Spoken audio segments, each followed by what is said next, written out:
All right, to start the workout today, we're going to do some jogging in place. Go ahead and begin this. We're going to go 60 seconds.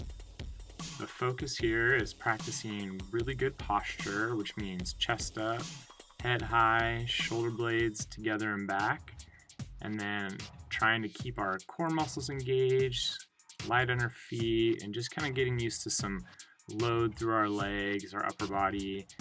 Constantly check in with your posture, with your core, with keeping those shoulder blades down and back.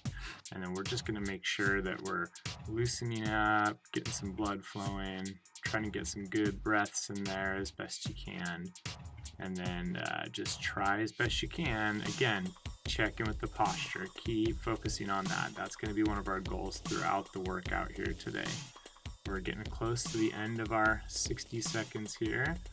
So as soon as we're done, we're going to transition right to the next movement, which is our high knee marches. Our focus with this exercise is, again, tall posture, making sure our core muscles are engaged, and bringing our knees up towards our chest as high as you can comfortably, 10 times each leg. Next movement, jumping into the butt kicks. This is where we bring our knee back and our heel back behind us. Again, taking it to a comfortable height, focusing on good posture, keeping our core muscles engaged, and we're going to go 10 times each leg. As soon as we're done here, we're going to jump right into our next exercise, which is a squat. Feet hip width apart. We're trying to keep our chest up, good posture, push our butt back, and then again, keep our core muscles engaged and push through our heels. You can have your arms out in front, which can help to counterbalance you, and possibly pick a spot that's forward that you're going to gaze towards in order to keep good posture. Our goal here is 20 times. Take it to a comfortable pace and depth. There's no need to push through any pain or discomfort at this point. We're just trying to get our body moving and challenge us in a way that is going to get all of our joints working and continue to maintain good positioning throughout. Next exercise is now a standing side leg raise. Again, our focus is good posture, core muscles engaged, shoulder blades down and back. And then we're bringing our leg out to the side while trying to maintain a level pelvis, or you can focus on keeping your belt line level with the floor. You're going to have to lean a little bit in order not to fall over or to allow your foot to clear the floor, but do your best to stand nice and tall and keep your foot pointed straight ahead, 10 times each side. And now we're going to jump back into some squats. And again, we're going for 20 repetitions. Continue to have big breaths. Make sure your core muscles are engaged. We're trying to keep our chest up and again, push through our heels.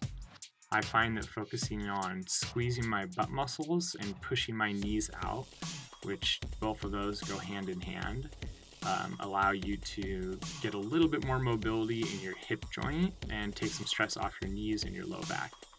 Again, 20 repetitions. Continue to push through those heels and focus on your posture. Chest up. Pick a spot that you can focus on with your eyes.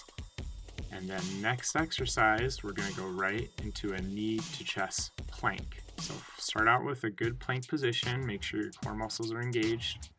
And now you're going to bring one knee up and to the side towards your elbow or chest.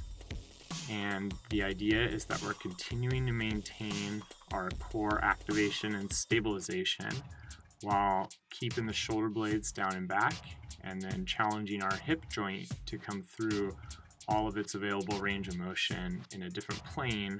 And again, while we're using all of the stability that we can. 10 times each leg, and then we're gonna stand up, shake it off, and then transition right back down to the ground into push-ups. We're going to do 10 of these.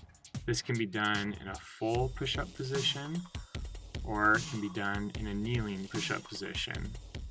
Take it again to your comfort level.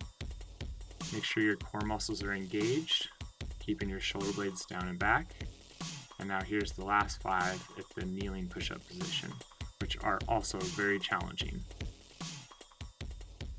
Once we get 10 total, whichever version that you choose. We're going to stand back up, reset our posture, and then we're going to jump into some shoulder circles. We're going to do 20 times forward and 20 times backwards. The goal with these are, again, to maintain good posture, keeping our core muscles turned on, and then as our shoulders feel able, we're going to increase the size of the circle. And again, there's no reason to push through pain. Our goal here is to do as much movement as we can within a comfortable range. And you may find that as it loosens up, or the more you do, the more motion you will be able to get without any discomfort. And again, we're going 20 times forward, 20 times backwards. You can split them up however you would like. But that is enough that usually will get the shoulders moving a little bit better than before you start the exercise. Next, we have single arm rows in a doorway. So you're going to grab a doorway, stand with your feet really close, and then the goal is that your legs are only helping as much as your upper body needs them to get the row done. Continue to focus on good posture and pulling your shoulder blade down and back.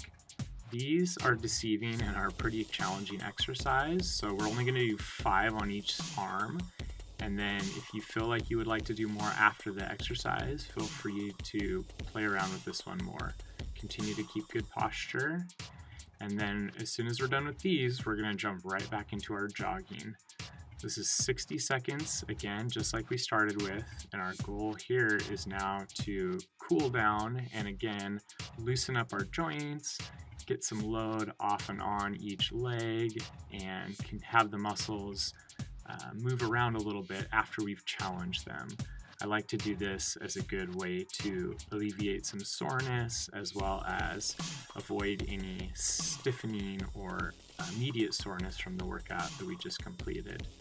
This again could be done for longer than 60 seconds, but I like to keep it about that because that again allows us to not skip over it or decide that it's unnecessary, but it's a good cool down that allows our muscles, our joints, and everything working together to relax or at a slower pace at the end of the workout. Great job. That's it. Less than 8 minutes and you're done.